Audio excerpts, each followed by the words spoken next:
पराक्रमाची गाण आहे, भारताची शान आहे, तिरंगा आमचा प्राण आहे. माझे नाव सरदार राहुल पवार आहे. मी आता दुसरी शिकत आहे. मी जिजामाता बोलत आहे.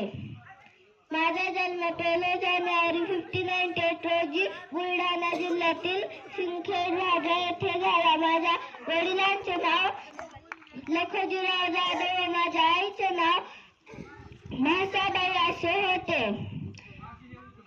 आदरणीय मुख्याध्यापक, शिक्षक वर्ग व माझ्या प्रिय मित्र मैत्रिणींनो, आज 26 जानेवारी हा दिवस आपण प्रजासत्ताक दिन म्हणून साजरा करतो. 26 जानेवारी 1950 रोजी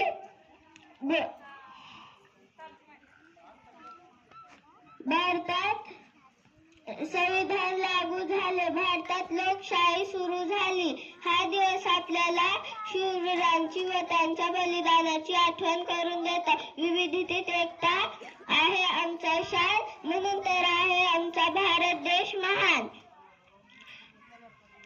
शेवटी या तिरंग्याला वंदन करून मी माझे भाषण संपविते. जय हिंद, जय भारत.